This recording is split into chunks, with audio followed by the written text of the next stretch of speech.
Bonsoir à toutes et à tous.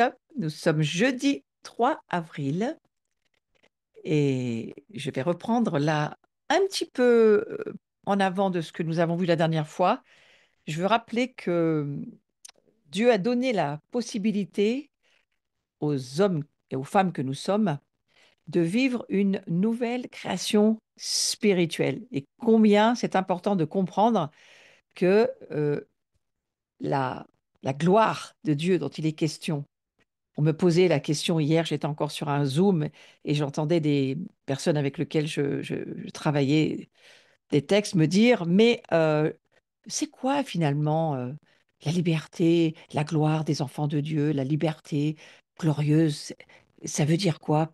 C'est quoi cette liberté? Et moi, je leur ai répondu, mais c'est de saisir que nous sommes appelés par Dieu à vivre une nouvelle création, dans une nouvelle dimension spirituelle. Nous ne sommes plus des êtres hommes ou femmes animales, comme le dit l'Écriture, mais nous avons l'immense faveur, parce que c'est comme ça que je l'expliquerai, de pouvoir vivre une vie spirituelle.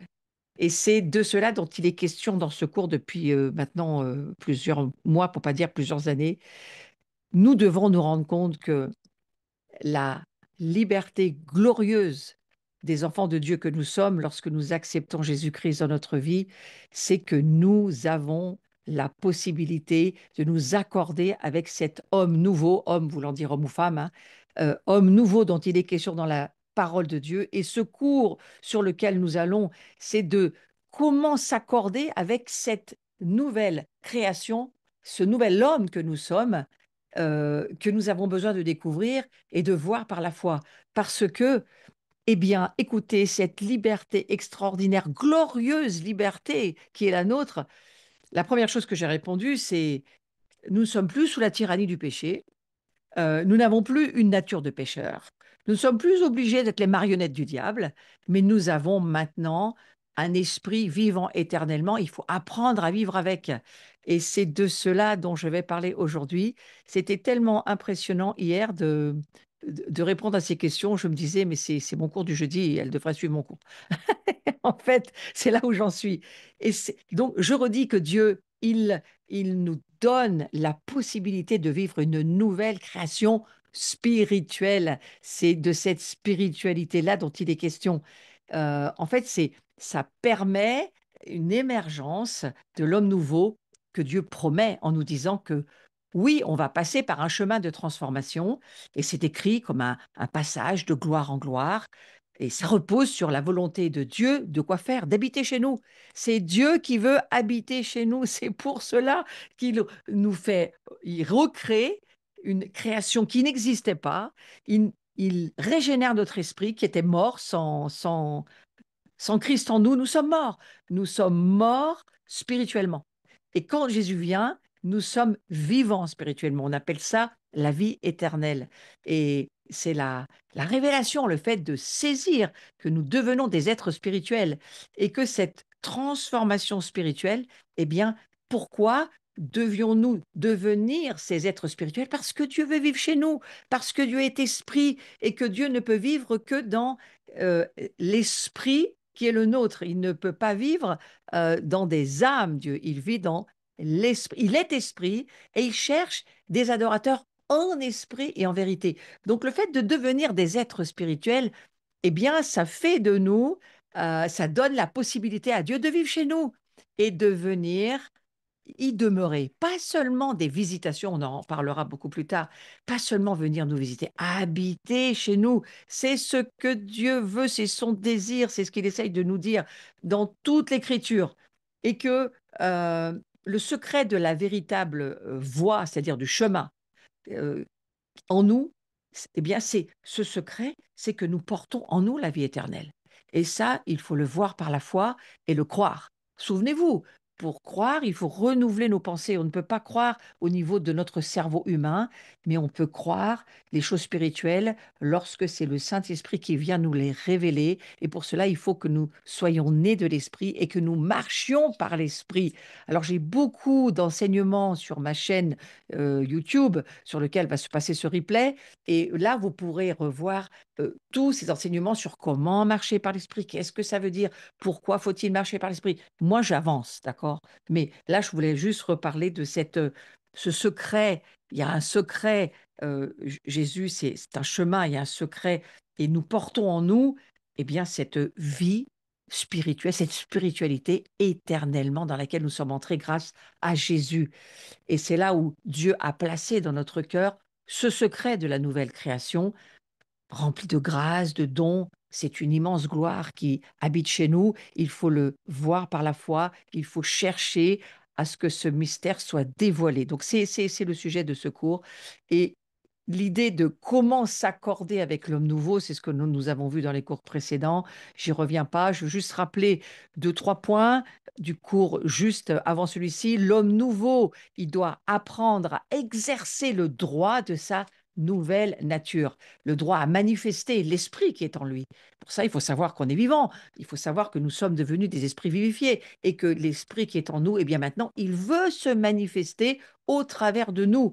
Eh bien, c'est le droit, je crois, qui est donné à l'homme nouveau, le droit de d'exercer sa nouvelle nature. Et pour cela, j'ai parlé d'autorité, j'ai parlé de l'autorité, c'est vraiment cette capacité, cette grâce que Dieu nous donne de pouvoir gouverner au nom de Jésus pour les affaires du royaume.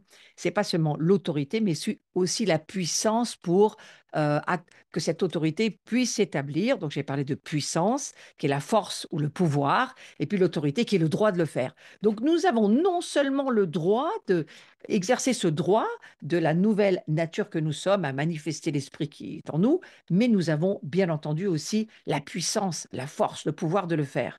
Et ça, écoutez, c'est vraiment la gloire de Dieu qui vit chez nous. J'ai parlé aussi du principe d'autorité biblique, hein. L'autorité est légitime et puis elle voit toujours eh bien, la puissance légitime de la même manière fonctionner. Ça, c'était le cours précédent, je n'y reviens pas.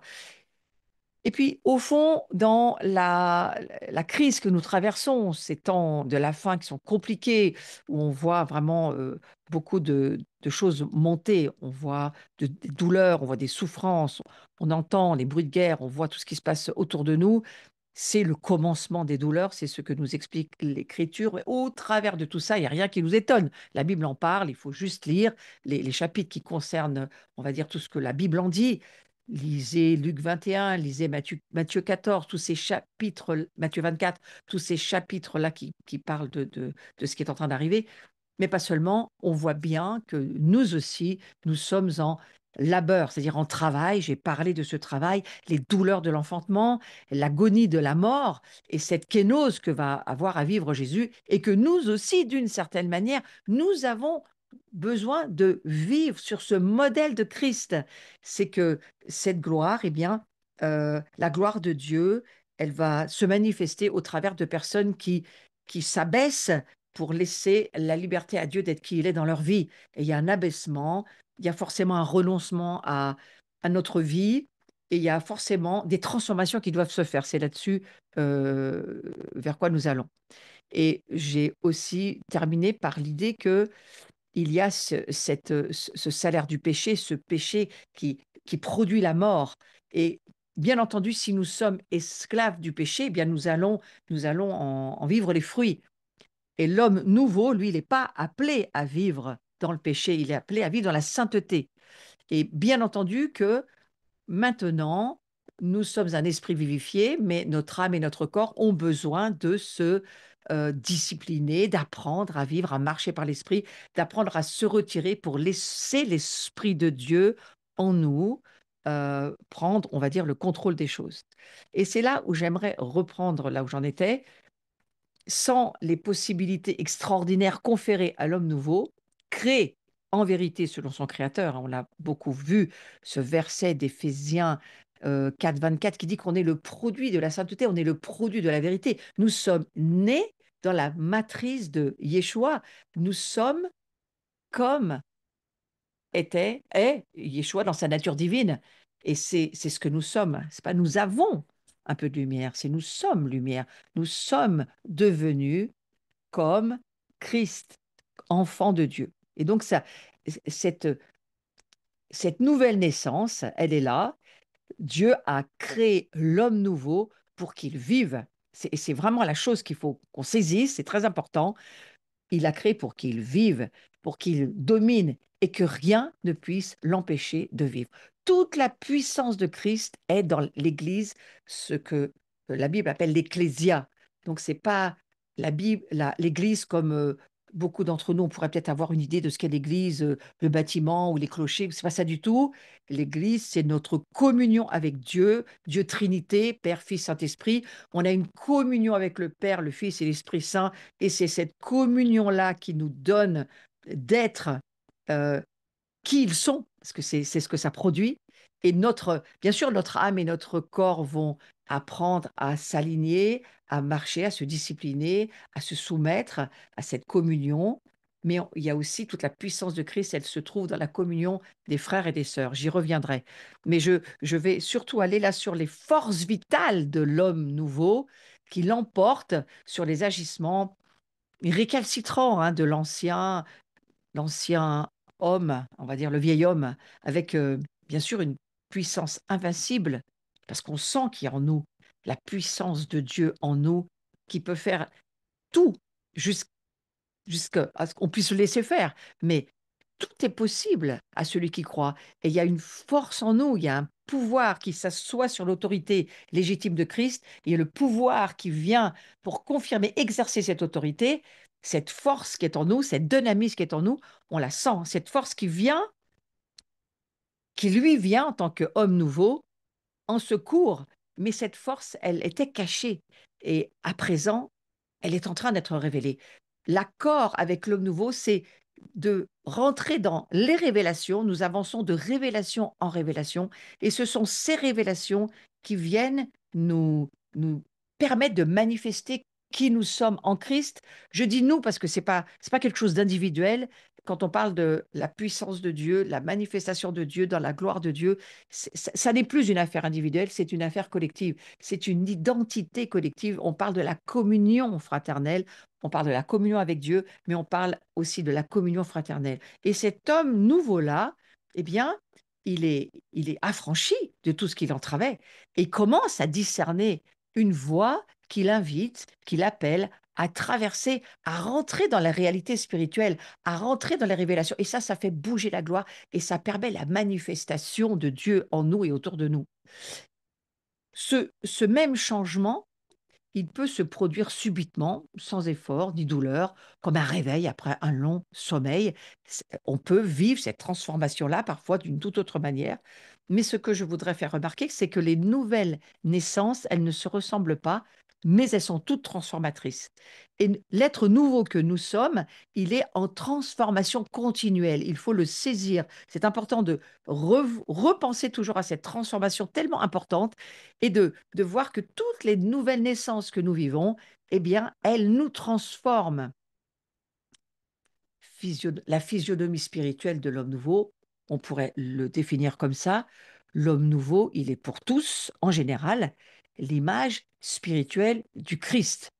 C'est nous sommes créés à l'image de Dieu. Nous sommes créés à l'image de Christ. Et Christ dira, moi je suis venu pour vous révéler le Père. Si vous voyez le Père. Et c'est impressionnant d'y penser. Donc, comme Paul le dit, tous ont revêtu le Christ, c'est de cela dont il est question. Le revêtement, revêtir l'homme nouveau. Ceux qui vivent en Christ ont des traits communs par la simplicité du cœur, la joie, la sagesse, l'inspiration, la grâce, la parole spirituelle, je vous ai écrit sur le visuel, qui édifie les âmes. Vous voyez, vivre en Christ, eh bien, c'est vivre à partir de son cœur, vivre de la joie, de la sagesse, de l'inspiration, de la grâce, de toutes les paroles de Dieu qui nous sont données, qui sont spirituelles et qui nous transforment et qui nous forgent et qui édifient nos âmes. Ça, c'est ceux qui vivent en Christ. Et ces traits spirituels communs, ils témoignent du réalisme de la seconde naissance d'en haut que le Christ a instauré en notre monde. Vous voyez, Dieu avait cette idée de venir s'incarner en nous, de créer cette nouvelle création, ce nouvel homme, l'homme nouveau dont il est question dans la parole de Dieu. C'est comme une seconde naissance, évidemment, d'en haut. On est de la matrice de Jésus. Et c'est Christ qui, lui, il vient le vivre pour nous montrer que nous, on va faire exactement la même chose. Je redis que Christ est un prototype pour nous, c'est un modèle, et il nous montre ce que nous avons à faire comme lui aussi l'a fait. Mais d'abord à être. Avant de faire, il faut être. Donc être comme lui. Ça prouve aussi que sa venue au monde, son incarnation, la rédemption qu'il a accomplie à la croix, sa mort, sa résurrection, ont toutes été totalement et définitivement attribuées à la nouvelle création spirituelle de l'humanité. Pourquoi faire? Eh bien, c'était pour nous préparer à l'ultime transfiguration divine de son être, en laquelle elle vivra, cette image, cette nouvelle création, elle vivra pour toujours avec Dieu la vie éternelle. Donc, rien, c'est ce que j'ai écrit sur ce vidéo, rien ne pourra plus m'empêcher d'avancer parce que la main de Jésus-Christ, elle est plus puissante que celle de mes ennemis.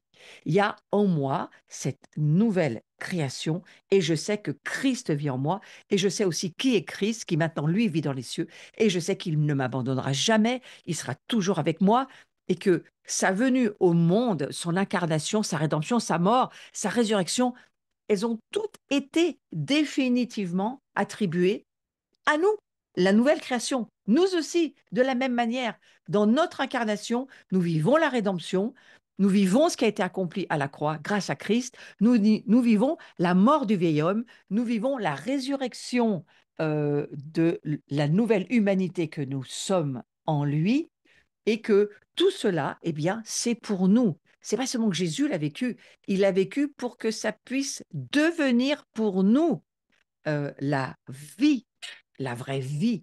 Il l'a vécu pour que nous puissions le vivre nous aussi, parce qu'il nous prépare ce chemin qu'est Jésus. Parce qu'on comprend bien que ce n'est pas seulement une porte, Jésus, c'est un chemin. Ce chemin sur lequel nous sommes, nous marchons, eh bien, il nous prépare à cette transfiguration. La transfiguration, ça va pas être seulement notre esprit, pas seulement notre âme, mais notre corps. On va nous aussi vivre une métamorphose. Vous savez, quand il y a eu cette transfiguration avec Jésus sur la montagne, et ça sera la même chose pour nous.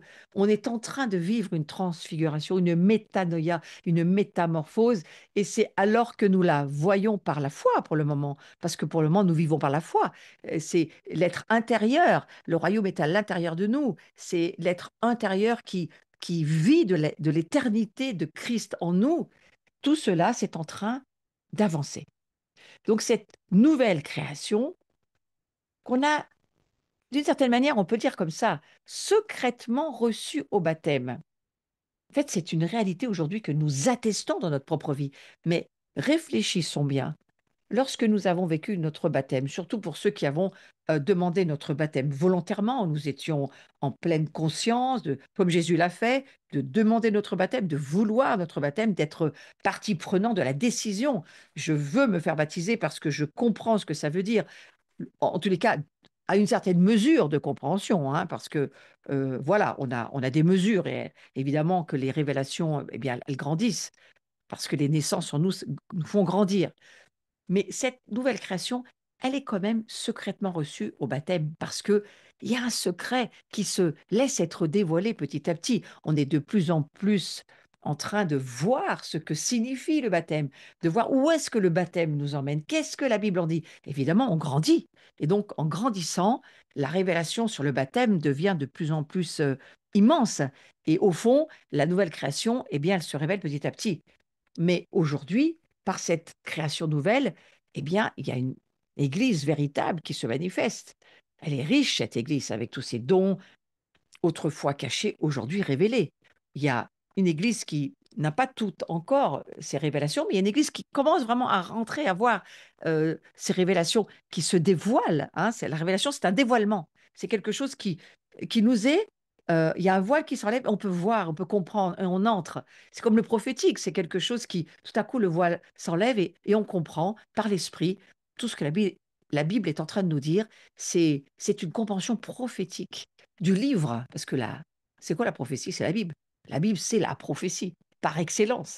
Euh, et évidemment que plus nous rencontrons, nous connaissons, nous vivons cette communion avec Jésus, et bien plus la prophétie se dévoile pour nous. Donc, au fond, euh, par cette nouvelle création, se manifeste l'Église véritable, celle qui est vraiment née à nouveau, celle qui vit du Saint-Esprit, celle qui vit par la puissance de l'Esprit Saint, eh bien, elle devient visible et évidente en tous ceux qui ont reçu la grâce de la choisir, premièrement, et puis de la vivre.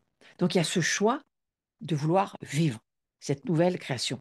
Et nous sommes invités à devenir une de ces personnes, un de ceux euh, qui, en la personne de Christ, se préparent à quoi? À être l'épouse. Parce qu'au fond, c'est les deux seules choses qui nous restent à la fin du livre. L'esprit et l'épouse. C'est pas l'esprit d'Église. Alors, vous allez me dire, c'est peut-être la même chose. N'empêche que c'est pas marqué l'Église. C'est marqué l'esprit et l'épouse disent viens. Donc, ce que Dieu prépare au travers de notre incarnation en tant que fils et filles de sa gloire, qu'est-ce qu'il prépare? Il prépare une épouse transfigurée par la gloire du Fils. Donc, c'est à cela que nous nous préparons. Nous devons vraiment saisir ce que Dieu est en train de faire pour nous aujourd'hui, dans cette époque de 2025. Il prépare son épouse et il la prépare de manière à ce qu'elle puisse être comme son fils, être de la vie de son fils, de la nature de son fils, vivant comme son fils, par la puissance du Saint-Esprit, comme Jésus vivait sur la terre, et que nous puissions le saisir. Donc nous sommes en préparation d'un grand mariage. Si nous lisons l'Apocalypse, nous le comprenons. Il y a un repas des noces qui est préparé, il y a un mariage qui nous attend, on s'y prépare, et la nouvelle création, elle entre dans cette révélation qu'elle se prépare à une vie spirituelle éternelle et une épouse qui va vivre des noces avec l'époux qui s'appelle le Christ. Donc c'est magnifique d'y penser. Moi, je vous laisse un tout petit peu voyager ce soir dans cette épouse. Moi, je rentre du Liban, j'ai passé une semaine au Liban. Et qu'est-ce que j'ai entendu des Libanais? Eux aussi, ils se préparent. C'est une église réveillée hein, qui est vraiment dans la vie de l'esprit, dans l'intimité de l'adoration, de passer du temps dans le cœur de Dieu. Alors, il n'y avait pas que des Libanais, il y avait des Égyptiens, des Jordaniens, il y avait beaucoup d'autres nations, mais c'était surtout le Liban qui nous accueillait dans une église qui accueillait d'autres nations. Et j'entends encore le son de l'adoration de cette église libanaise qui adorait son époux en attendant ce mariage et qui soupirait après ce cœur d'amour d'un Dieu qui vivait à l'intérieur de son cœur. Et au fond, c'est très très proche, on est très proche, nous, la France, de cette adoration intimiste, romantique, magnifique, moyen-orientale, c'est sûr, mais quand même avec des profondeurs de vibration de passion.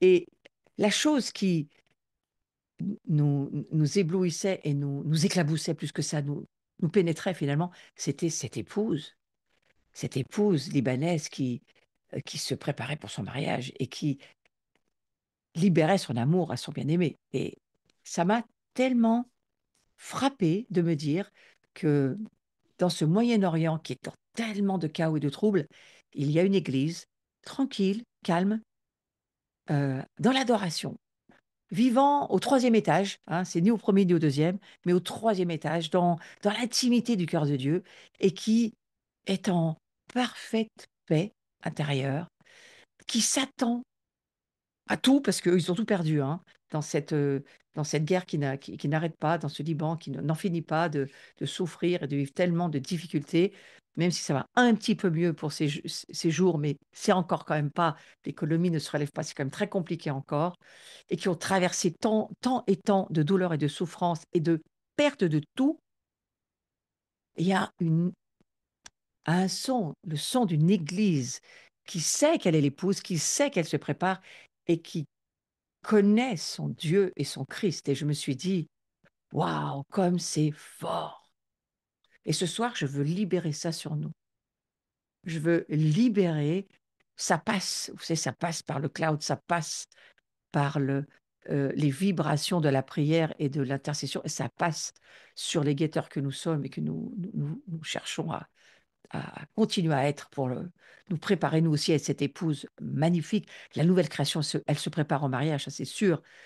Et que cette manifestation des fils et des filles de Dieu, c'est d'abord de dire à leur époux combien on l'aime et combien on comprend que la liberté glorieuse des enfants de Dieu, parce que je réponds toujours à la question qu'on m'a posée hier, la liberté glorieuse, mais c'est d'être des saints qui péchons pratiquement plus, qui péchons presque plus. De toute façon, nos péchés sont pardonnés quand on en fait, on pêche jamais exprès. Donc c'est quand même cette épouse-là que Jésus attend, qu'il regarde, après laquelle il soupire et pour laquelle il intercède nuit et jour, parce que lui aussi, il est intéressé par la communion, pas seulement avec le Père et le Saint-Esprit, le Fils, il est dans cette communion de la Trinité, mais lui, il veut aussi la communion avec nous. C'est pour ça qu'il est venu sur la terre, pour dire, mais on veut vivre cette communion. On va y aller dans un moment sur ce domaine, mais je voulais m'arrêter un peu sur cette épouse transfigurée par la gloire du Fils. Mes amis, oubliez pas ça, c'est là où on va. On va pour être l'épouse du Christ. Qu'elle soit libanaise, française, américaine. Il y a un reste, il y a une masse critique dans chaque nation qui se prépare et pour laquelle Dieu révèle et dévoile ses secrets. C'est pourquoi on est là ce soir. Donc, il faut revenir au cœur et le siège. Le cœur, c'est le siège des trésors divins. Il faut apprendre à vivre à partir de notre cœur. Et c'est pas si simple. Lorsqu'on a l'habitude de parler de son cœur, de partager son cœur, de libérer son cœur, il faut continuer à le faire. Mais j'ai remarqué que pour beaucoup d'entre nous, c'est pas si facile de saisir qu'il nous faut une transformation totale de notre cœur. C'est pour ça que Jérémie dit, hein, je vous donnerai un nouveau cœur. Je changerai votre cœur de pierre en cœur de chair. C'est pas un reproche de la part de Dieu. Je ne crois pas que ce soit un reproche. Je crois que c'est juste une évidence que l'homme animal vivait avec un cœur, mais un cœur animal. Et les animaux, moi j'ai un chat, moi j'aime énormément mon chat m'aime beaucoup, et on se fait plein de tendresse, de caresses. Les animaux ont un cœur, mais c'est d'un autre cœur dont il est question. Il est question du cœur du Christ qui va apprendre à vivre, non plus pour lui, mais pour les autres. Et je crois que c'est de ce cœur-là dont il est question dans la parole de Dieu, le cœur de la communion. La communion, pas seulement avec Dieu le Père, pas seulement la communion avec Dieu le Fils, pas seulement avec Dieu le Saint-Esprit, parce que ça c'est la communion de la Trinité, mais la communion des frères et des sœurs, la communion avec toute l'épouse, parce que toute l'épouse est une seule épouse. Il n'y a pas plusieurs épouses, c'est pas un harem, hein. Il y a une seule épouse. Donc cette épouse-là, le Christ, le Père, le Fils et le Saint-Esprit, les trois, ils attendent où est l'épouse et quel est le cœur de l'épouse. Et j'ai compris une chose, et j'ai d'autant plus compris quand j'étais au Liban, dans ces heures d'adoration de cette nation tellement en fusion avec le cœur de Christ, où j'ai compris que ce cœur, la communion des frères, et Dieu sait si c'est un sujet sur lequel je suis beaucoup allée et je vais certainement beaucoup y revenir. Et la gloire de Dieu, elle a à voir avec le cœur de la communion, pas seulement de la Trinité, mais des frères et sœurs entre nous, l'épouse. Dieu cherche un seul cœur qui s'aime, comme la Trinité s'aime. Vous voyez ce qui nous attend. Et donc, c'est ce cœur-là dont il est question ce soir. L'homme nouveau, il a un cœur spirituel. Un cœur, c'est pas un cœur animal. Oh, mais les animaux ont des émotions, je redis. C'est bien, mais c'est pas du tout ça dont il est question. Il est question de l'amour agapé, de l'amour de Dieu, un amour que les hommes n'ont pas. Il faut que ça vienne de Dieu. Et on ne peut l'avoir que si nous avons Christ en nous et si nous laissons le Saint-Esprit nous transformer pour que notre cœur devienne comme le cœur du Père, du Fils et de l'Esprit Saint.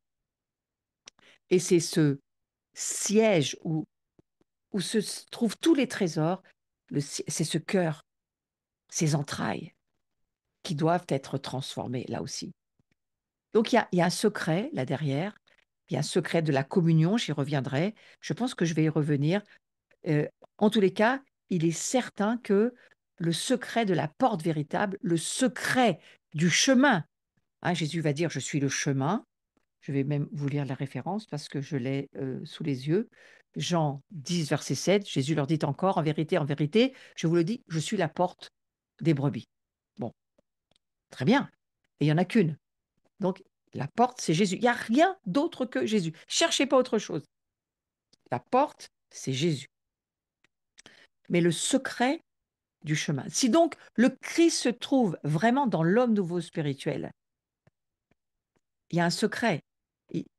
L'homme nouveau spirituel, il possède en lui le secret de la porte. Donc j'aimerais vous dire ce soir que vous avez en vous le secret de la porte. Jésus-Christ est une porte, vous êtes une porte. Vous aussi. Vous êtes une porte pour beaucoup de choses. C'est quelque chose qu'on pourrait développer. Je ne vais pas y passer trop de temps, mais je veux juste poser ça sur votre vie ce soir. Vous êtes une porte comme le Christ est une porte. Si la tête est une porte, le corps est une porte. D'accord? La tête est une porte. Il est la tête du corps que nous sommes. Si la tête est une porte, le corps, de la même manière, lui aussi est une porte. Donc Jésus va dire, vous êtes une porte.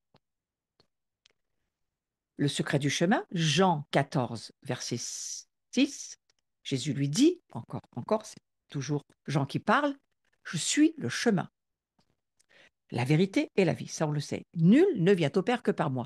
Jésus va dire, je suis le chemin. Il y a un secret.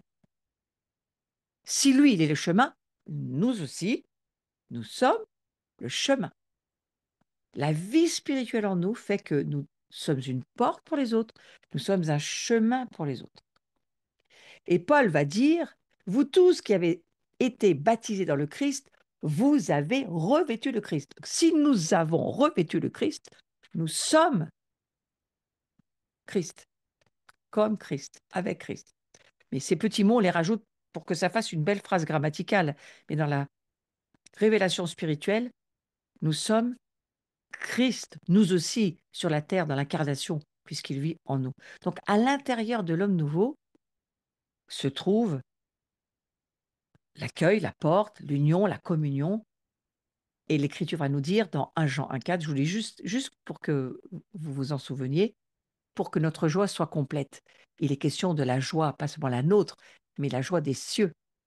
Donc, pour que la joie du ciel soit complète, il faut bien saisir que nous tous, nous avons été baptisés dans le Christ. Nous avons revêtu le Christ. C'est pas seulement revêtir comme un manteau, c'est nous devenons. Et donc notre cœur doit devenir comme le cœur du Christ. Il y a ce secret, cette porte véritable, ce secret du chemin véritable que nous sommes nous aussi. Alors on peut se poser la question, n'avions-nous pas dès à présent en nous celui qui est la vie éternelle? Alors je vais vous lire ce passage de 1 Jean 1, de 4, mais je vais faire une petite remarque avant. Si nous jouissons déjà de la présence du Christ en nous, Christ vit en nous, vous êtes d'accord? Nous jouissons déjà de la vie éternelle. Ah oui, puisqu'il vit en nous. S'il vit en nous, on jouit déjà de la vie éternelle. Et pas seulement de la vie éternelle, on jouit de la communion que lui il a avec le Père et le Saint-Esprit. Donc nous jouissons de la communion avec le Père, le Fils et l'Esprit Saint. C'est pour ça que notre joie, elle est déjà parfaite. Parce que nous jouissons déjà. Nous l'avons. Il faut le voir. Parfois, les gens cherchent. Oh, mais j'aimerais tellement avoir une communion avec Jésus. J'aimerais tellement. Mais tu l'as déjà, la communion. Il faut juste la vivre. Elle est déjà en toi. Puisque nous avons revêtu le Christ, puisque nous avons été baptisés dans sa mort et dans sa résurrection, nous le sommes déjà. Donc la question n'est pas de savoir Est-ce que nous l'avons? Nous l'avons déjà. La question est comment la vivre? C'est ça la vraie question. C'est pas comment est-ce que je peux l'avoir? Alors maintenant, on va aller sur ce passage très intéressant de 1 Jean 2. On va commencer par le verset 2. Car la vie a été manifestée. Écoutez bien, il faut écouter avec les oreilles du Saint-Esprit et demander au Saint-Esprit de nous permettre d'avoir une révélation ce soir sur ce qu'il essaye de nous dire. Donc je reprends. Car la vie, on parle de la vie éternelle, Christ en nous. La vie a été manifestée et nous l'avons vue et nous lui rendons témoignage et nous vous annonçons la vie éternelle qui était auprès du Père et qui nous a été manifestée. Ces gens qui parlent, il explique, les disciples sont là, ils sont en train de se parler et Jean est en train de prophétiser et de dire, cette vie, c'est au passé composé, hein. Elle nous a été manifestée. Ben oui, ils ont vécu avec Jésus, donc évidemment, elle a été manifestée. Ce que nous avons vu et entendu, nous vous l'annonçons. Nous, on reçoit cette annonce, hein. À vous aussi, afin que vous aussi, vous soyez en communion avec nous. Vous voyez là, il n'est pas question de la communion avec le Père, le Fils et l'Esprit Saint, il est question d'être en communion avec eux, c'est-à-dire avec le corps, la communion avec le corps de Christ. Nous, hein, avec nous, c'est Jean qui parle. Or, notre communion, c'est toujours Jean qui nous parle sur ce sujet, notre communion est avec le Père et avec son Fils Jésus-Christ. Nous écrivons ces choses afin que notre joie soit parfaite. Donc tout ça, c'est au passé composé. De quoi on parle? On parle de la communion. Nous jouissons de la communion. Mais c'est déjà fait. Elle vit en nous, la communion. Ce n'est pas la peine de se fatiguer à trouver des stratégies pour la vivre. Elle est déjà chez nous. C'est comme quand on pourrait croire que peut-être on est encore des pécheurs et qu'au fond, qu'est-ce qu'il faut faire pour être parfait? Mais on est déjà saint. On est déjà saint. Maintenant, il faut apprendre comment vivre dans la sainteté. Mais nous le sommes déjà. Donc, je vous ai mis ce visuel qui dit nous jouissons. J'aurais pu mettre déjà, hein, mais je préfère mettre un présent continu comme dans le texte. Nous jouissons de la communion. C'est pourquoi nous pouvons prier au Seigneur ce soir. Merci pour ta communion. Merci d'être avec nous. Merci d'être en nous. Merci de nous permettre d'être en communion avec le Père. Ça, c'est grâce à Jésus, à son sang, au baptême, à notre nouvelle naissance, à la puissance du Saint-Esprit en nous. C'est ça la gloire, la liberté des enfants de Dieu. C'est ce dont je suis en train de parler. C'est que nous jouissons de la communion. Elle est en nous, elle est déjà en nous. On n'a pas besoin de la chercher. Elle est en nous. Ouais. Et regardez ce que dira Jean 10, 28, 30. Je leur donne la vie éternelle. C'est à quel temps? C'est pas je leur donnerai. C'est pas je leur ai déjà donné, c'est je leur donne, c'est un présent continu. Parce que dans l'éternité, on est dans l'éternité, c'est un présent continu. Je leur donne la vie éternelle, donc c'est à nous qu'il parle. J'espère que ce soir, ça va calmer vos angoisses si vous aviez peur de ne pas être en communion avec Jésus, parce que vous êtes en communion avec Jésus, le Père, le Fils, l'Esprit Saint. Et même maintenant, la chose à apprendre, c'est aussi d'être en communion avec les autres. Pas seulement les catholiques, les protestants, les orthodoxes, les messianiques, pas seulement, mais avec les Libanais, les Palestiniens, les Israéliens, parce que tout ça, le Père, le Fils, l'Esprit Saint, ils attendent le cœur de l'épouse. C'est à cela que nous travaillons en ce moment, dans ces jours qui sont devant nous. Bon, alors je continue dans mon verset. Je leur donne la vie éternelle. Elles ne périront jamais. Personne ne les ravira de ma main. Mon Père qui me les a donnés est plus grand que tous, et personne ne peut les ravir de la main de mon Père. Moi et le Père, nous sommes un. Quand vous savez que ce que un veut dire, érade, hein, érade, la Trinité érade, hein, en complémentarité, pluralité, diversité, les trois en un, tous différents mais en un. Qu'est-ce qu'ils sont en train de nous dire? Ils sont en train de nous dire que eux, la communion qu'ils ont, nous devons avoir la même tous ensemble. Alors nous n'allons pas disparaître en tant qu'individualité dans la communion des saints, nous allons rester nous-mêmes, nous allons simplement ajouter la touche que nous sommes dans la complémentarité, la diversité, la pluralité, nous restons nous-mêmes en tant que nous-mêmes, mais nous rentrons au service, c'est comme ça que je comprends la communion, nous rentrons au service du corps dans lequel nous sommes placés par le Saint-Esprit, dans l'œuvre à laquelle nous appartenons, là où nous sommes engagés, là où nous vivons pour Dieu. Alors là, ce n'est pas votre vie quotidienne individuelle, c'est la vie spirituelle que vous vivez avec l'Église à laquelle vous appartenez. C'est ça la communion. Ça confirme une chose très importante, que le royaume de Dieu, il est au-dedans de nous. Alors quand on dit il est au milieu de nous, ça veut dire quoi? Il est au milieu de notre communion. Et notre communion, elle est à l'intérieur de nous, c'est notre vie spirituelle. Hein? Alors on peut se prendre par les bras, on peut être en présentiel, mais on peut être aussi en ligne, parce qu'en ligne, on peut être tout à fait spirituellement unis en ligne. Alors je ne suis pas en train de vous dire qu'on peut vivre l'Église en ligne, mais on peut vivre certaines choses en ligne, ça c'est sûr.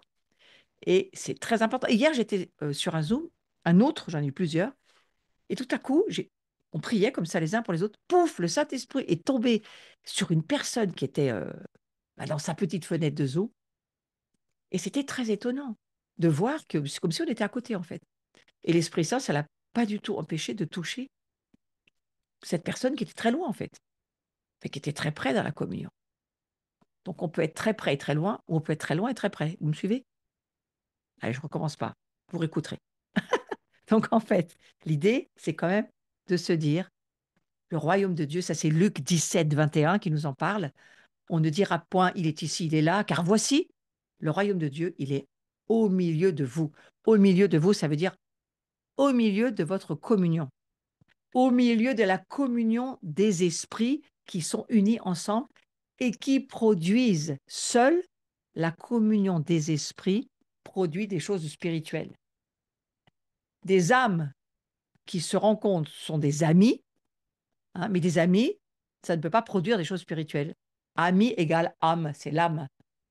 Mais la communion des esprits, la spiritualité, Dieu est esprit, il cherche des adorateurs en esprit et en vérité. Pourquoi? Parce que la production dans l'éternité de Dieu, le royaume de Dieu, la nouvelle création, elle produit dans le monde de l'esprit. C'est les esprits qui sont unis en communion qui produisent des choses spirituelles éternelles. Une âme ne peut être que amie, c'est tout, mais elle ne peut pas produire des choses spirituelles. Alors, c'est donc pas par la réflexion, par l'effort, par l'étude intellectuelle qu'on trouvera le Christ et qu'on parviendra au royaume de Dieu ou à la vie éternelle. Ça ne peut pas marcher comme ça. C'est une illusion dans laquelle on a vécu pendant beaucoup de siècles. Il faut en sortir. Nous entrons dans une ère du dévoilement des mystères. Et moi, je continue à dire que le plus grand des mystères, c'est nous. C'est nous le mystère. On est caché en Christ, c'est nous. Nous sommes un mystère. Il faut découvrir qui nous sommes.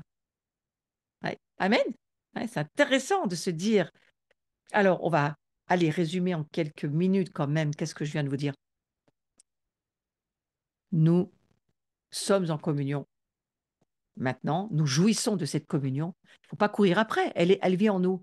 Il faut apprendre à vivre avec, apprendre à marcher par l'Esprit, à laisser le Saint-Esprit euh, lui donner la liberté de nous révéler ce dont on a besoin pour chaque jour, parce qu'à chaque jour, il nous faut une manne fraîche. Hein, la manne d'hier, elle est pourrie, on peut pas vivre sur des révélations il y a 3 mois, 6 mois, un an. Non, il nous faut des révélations aujourd'hui.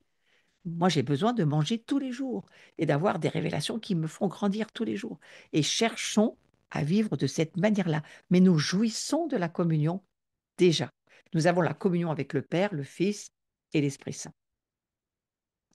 Je vais aller quelques minutes, je veux nous ramener sur quelque chose que j'ai enseigné sur une journée de formation, mais je voudrais y revenir parce que je trouve que c'est très intéressant. La koinonia, on appelle ça comme ça, la communion dont je parle là ce soir, la koinonia, c'est quand même une des forces de la nouvelle création, c'est de vivre dans la communion. La nouvelle création, elle vit dans la communion. Elle ne cherche pas à l'atteindre. Elle sait qu'elle l'a déjà et qu'elle vit depuis cette communion qui vit au fond d'elle. J'espère que c'est bien clair pour vous ce soir. Hein. La communion est en nous. On vit depuis cette communion, à partir de cette communion. Nous sommes dans la communion du Père, du Fils et de l'Esprit Saint, mais ça ne suffit pas. Il faut vivre aussi dans la communion fraternelle. La communion fraternelle, c'est quelque chose qui existait avant la fondation du monde. Le Père avait déjà un fils avant la fondation du monde. Le Père, il est fait comme il est, c'est la famille. S'il y a un père, il y a un fils, il y a un fils, il y a un père, s'il y a un père, un fils, il y a une famille. Donc Dieu est famille, et ça fait partie de cette compréhension aussi de la communion. Mais la koinonia en grec communion, c'est un des concepts clés du christianisme. Et avec le verset qu'on vient de lire, afin que vous aussi, hein, je reprends 1 Jean 1, 3, afin que vous aussi, et le afin est important, hein. La vie éternelle, elle est donnée, la vie a été manifestée, hein, je vous le relis. La vie a été manifestée, nous l'avons vue et nous lui rendons témoignage. Nous vous annonçons la vie éternelle, c'est ce que nous aussi on fait finalement, pour les gens qui sont autour de nous, et qui était auprès du Père, et qui nous a été manifestée. Nous l'avons vu, nous l'avons entendu, nous vous l'annonçons. Donc ça veut dire quoi? On va résumer. La vie éternelle, elle est donnée pour quoi faire? Pour qu'on soit en communion les uns avec les autres. Pas seulement avec la Trinité. Pour que vous soyez en communion avec nous. Pourquoi c'est si important? Alors, je vais y aller quelques minutes. On va prendre 1 Jean 1, 6, tout petit peu plus loin. Si nous disons que nous sommes en communion avec lui, Dieu, lui en 3 en 1, et que nous marchons dans les ténèbres, nous mentons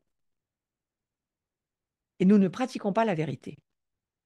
Si nous marchons dans la lumière, comme il est lui-même dans la lumière, nous sommes mutuellement en communion, et le sang de Jésus, son Fils, nous purifie de tout péché. Vous vous souvenez, j'ai fait un enseignement sur le pouvoir du sang, certains vous y étiez, sinon allez l'écouter, il est magnifique cet enseignement sur le pouvoir du sang sur ma chaîne YouTube, et regardez dans ce verset 6, 1, 2, 3, 4, 5, 6, 7, 8 fois, il est répété nous. Nous disons, nous sommes, nous marchons, nous mentons, nous pratiquons, nous marchons, nous sommes mutuellement, nous sommes purifiés par le sang. Le nous, le nous, le nous. Pourquoi? Parce qu'il y a une assistance. Parce que l'épouse, elle n'est pas je, elle est nous. La nouvelle création, elle n'est pas je, elle est nous. Il y a ce nous, ce érad très important de la Trinité, et que nous aussi, dans la prière sacerdotale de Jésus, Jésus va dire, je vous ai donné la gloire afin que vous soyez un. C'est ce nous, un. Nous, la communion, le un dans le un. Et au fond, ce nous, il est extrêmement important parce que sans ce nous, il n'y a pas de sang pour purifier l'Église. Et ça, il ne faut pas l'oublier. Dans la nouvelle création, nous ne serons pardonnés pour nos péchés en tant qu'épouse que si nous marchons dans la lumière. Qu'est-ce que ça veut dire? Nous marchons dans la lumière, ça veut dire que nous sommes en communion les uns avec les autres. Ça veut dire qu'il nous faut ce cœur qui accepte de s'exposer, de confesser ses péchés, de la transformation, du changement, parce qu'il faut absolument que le sang de Jésus couvre l'Église de ses péchés.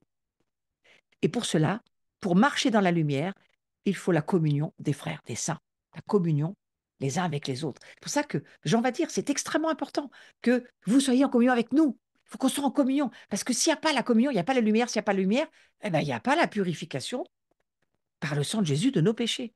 Le péché est collectif, il n'est pas seulement individuel. Et ça, je crois qu'il y a une église qui est passée totalement à côté de cette révélation. Même dans ma propre communauté, je vais sonner la trompette tous ces jours.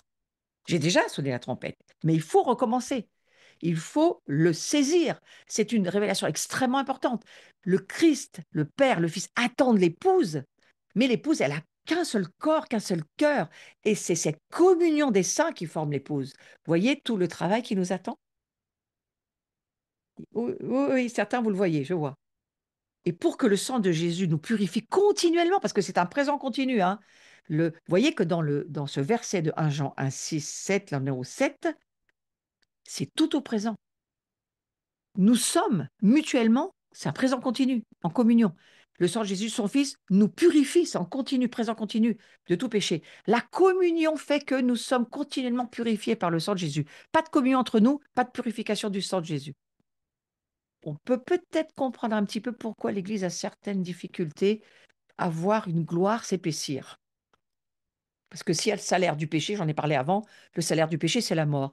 La gloire a besoin de sainteté pour s'installer. Hein? Donc, si nous marchons continuellement dans la lumière, nous sommes continuellement en communion les uns avec les autres. le sang nous garde continuellement purs. Mais il faut marcher continuellement dans la lumière. Donc, vous voyez, la communion, elle a une place centrale dans la nouvelle création. C'est l'endroit entre le fait de marcher dans la lumière et puis d'être purifié par le sang. Et pour marcher dans la lumière, il faut de la communion. C'est notre communion qui produit la lumière. Je vais dire autrement, c'est notre communion qui produit la gloire de Dieu. Bah. Ah ben on peut plus se foutre des autres, hein, là, c'est plus possible. On peut pas dire je m'en fous des autres et je m'en fous des gens assis à côté de moi à l'église, c'est impossible, on peut pas. La Bible nous dit tout le contraire. La communion, c'est une place centrale dans la nouvelle création. Et parce que Dieu, il est lumière, écoutez-moi bien, Dieu est lumière. 1 Jean 1,7, on est dans le même passage de Jean. Jean, il a une révélation sur l'amour, mais il a une révélation sur la gloire, et il a une révélation sur le sang. Jean, il voit, il dit, mais jusqu'à ce que on arrive à vivre cette communion dans l'amour, on ne marche pas dans la lumière, et alors le sang ne fonctionne pas. Et c'est pour ça qu'il en parle autant. Il dit Dieu est lumière. Il est lumière. Il n'y a pas de ténèbres en Dieu. Écoutez comment on va y arriver. Alors ça, je suis sortie un peu de mon cours, mais laissez-moi faire ce petit contournement, et puis j'y reviendrai peut-être la prochaine fois, mais je pense qu'il faut que j'aille là-dessus. Si nous voulons être en communion avec Dieu, qui est lumière, nous devons nous-mêmes être lumière, comme lui-même est lumière. C'est l'affirmation suivante, hein. Vous ne pouvez pas être en communion avec Dieu, qui est lumière, en étant dans les ténèbres. Ce n'est pas possible. Eh bien, regardez ce que Jean va dire. Dans le chapitre suivant, 1 Jean, chapitre 2, vous allez lire. Celui qui aime son frère demeure dans la lumière. Ça, c'est la communion qui amène la gloire. Celui qui aime son frère demeure dans la lumière. C'est pas, il est un peu de temps. C'est pas, il fait une visitation pour son frère. Non, c'est il demeure. Et je continue le verset. Aucune occasion de chute n'est en lui. Ça, c'est le gouvernement de la nouvelle création. C'est le gouvernement de Dieu pour nous aujourd'hui. Celui qui aime son frère demeure dans la lumière. Celui qui est son frère, par contre, verset 11 de 1 Jean 2, verset 11, celui qui est son frère est dans les ténèbres. Il marche dans les ténèbres. Il ne sait pas où il va. C'est Jean qui dit, hein, parce que les ténèbres ont aveuglé ses yeux. Autrement dit, si on a une mauvaise attitude envers nos frères, du ressentiment, de la critique, de la haine, on est exclu de la communion avec Dieu. Tac. Parce que les ténèbres ne peuvent pas être en communion avec la lumière.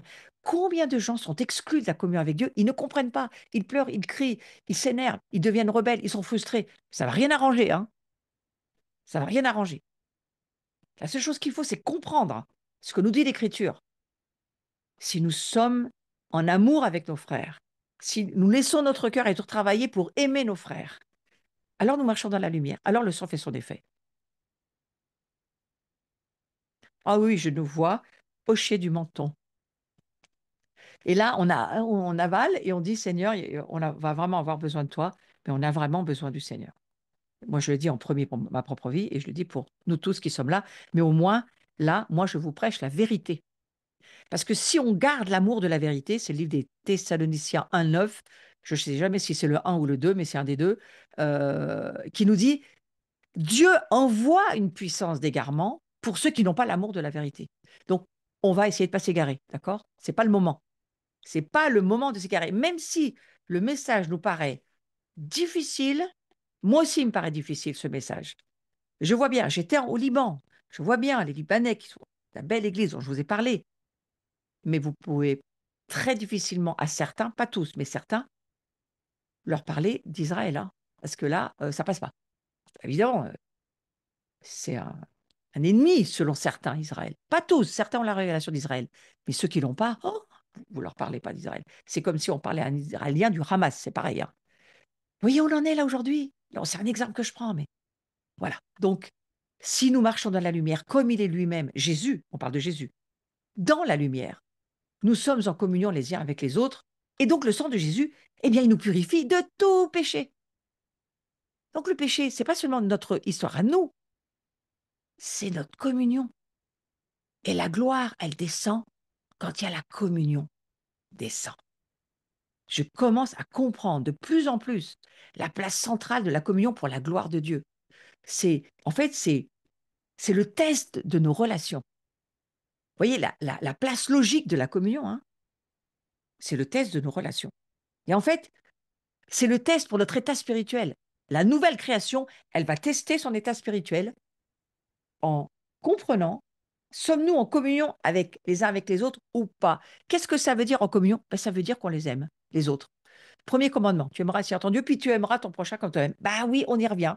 On revient à cette importance de prendre en considération, si on veut voir un réveil et la gloire de Dieu venir sur notre nation, dans nos familles, dans nos cœurs, il n'y a pas d'autre chemin. Il est la porte et il est le chemin. Et nous aussi, on est la porte, on est le chemin. Donc, il faut considérer. Alors, ce qui est important, c'est pas d'invoquer le sang. Tout le monde invoque le sang. Oh, au nom de Jésus, le sang de Jésus, le sang de Jésus. Bah, le sang de Jésus, oui, mais est-ce que tu marches dans la lumière? Parce que si tu marches pas dans la lumière, tu peux invoquer le sang de Jésus tant que tu veux. Ça ne fera rien. La chose que Dieu considère, c'est ta communion avec les autres. La qualité de ta relation avec tes frères et tes sœurs. Dans ton oikos, c'est-à-dire dans les gens avec qui tu vis, dans tes relations. Et puis ça me ramène à l'esprit d'Élie aussi, hein, le dernier verset de l'Ancien Testament qui dit réconciliez-vous. La grande réconciliation familiale, sans quoi le pays va être dévoué par interdit. Ben oui, parce que si on comprend ça, on a tout compris là. On comprend que le sang, c'est une affaire collective. Mais la communion, ça démarre par là. Il faut la communion pour avoir la puissance du sang sur nous. Donc, je me suis dit, waouh, cette communion, c'est vraiment le lieu de l'épreuve. Sincèrement. C'est l'endroit où le feu brûle. C'est pour ça qu'il y a tellement de gens qui veulent plus vivre dans une communauté.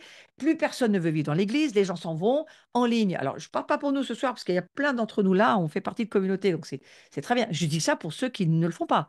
Mais c'est pas. Je ne cible personne. Je dis simplement que c'est quand même l'endroit où le feu brûle. Et c'est pourquoi beaucoup fuient la communion en présentiel, hein. Et parfois même en ligne, ils veulent plus, ils veulent plus, ils veulent vivre leur vie tout seuls, dans leur individualité avec Dieu. Ça n'existe pas. Dieu va passer par la communion pour fonctionner dans la nouvelle création.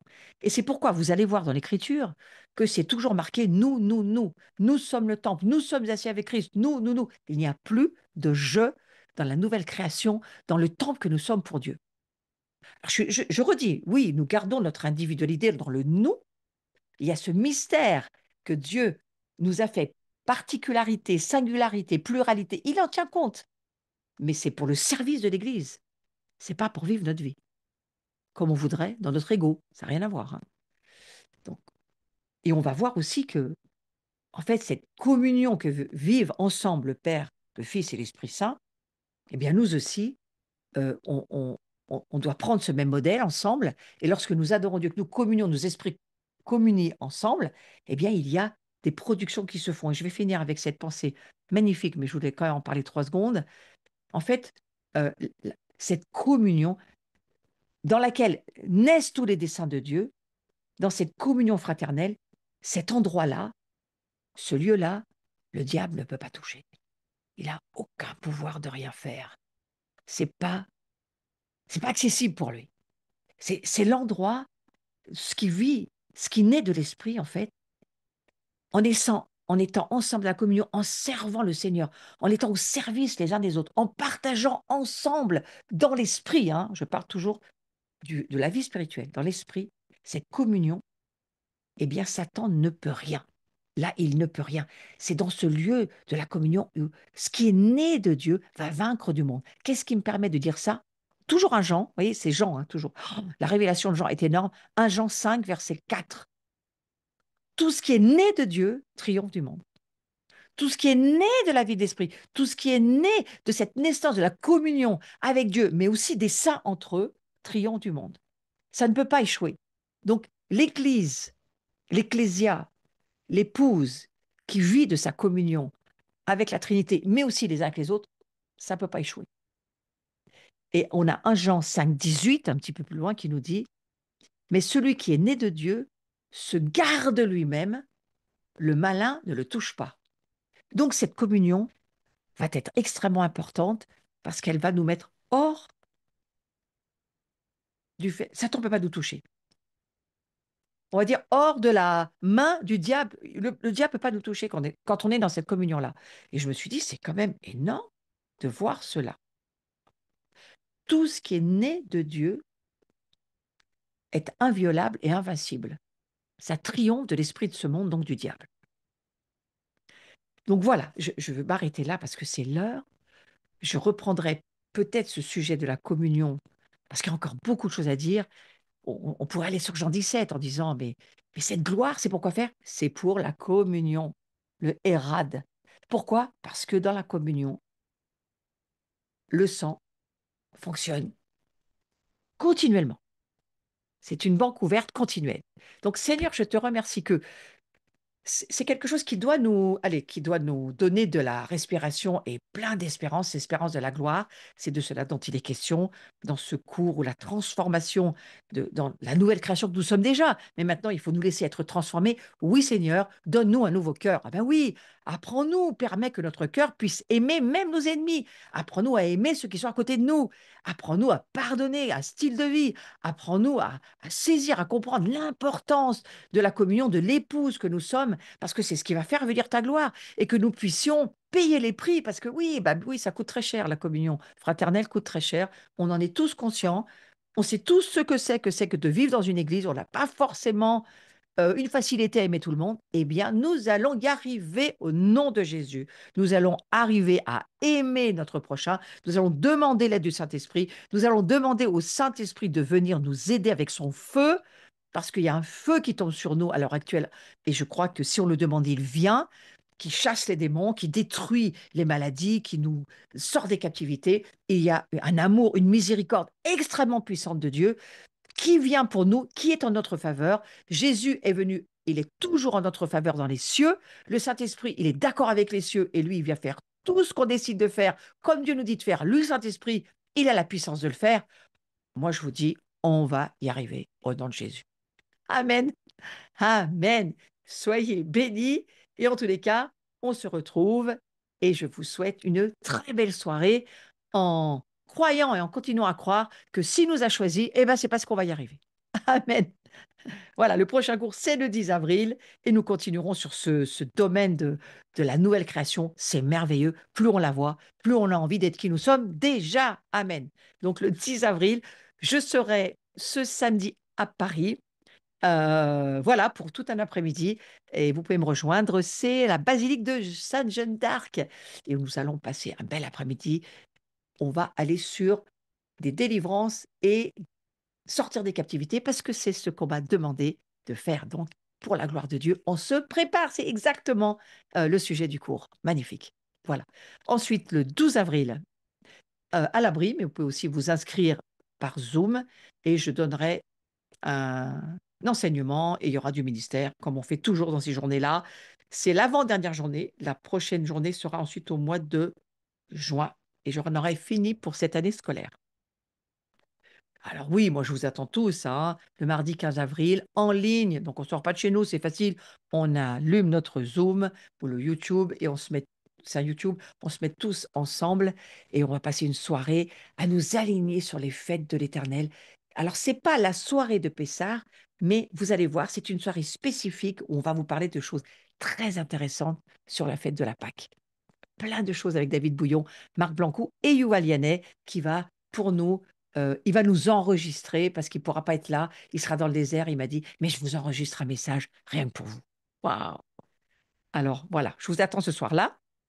Ensuite, la petite maison de Jean, que en présentiel à l'abri, 3 et 4 mai, avec, voilà, nous nous préparons pour les choses glorieuses de Dieu, avec André Coetzee qui vient d'Afrique du Sud et qui est un magnifique enseignant et un magnifique.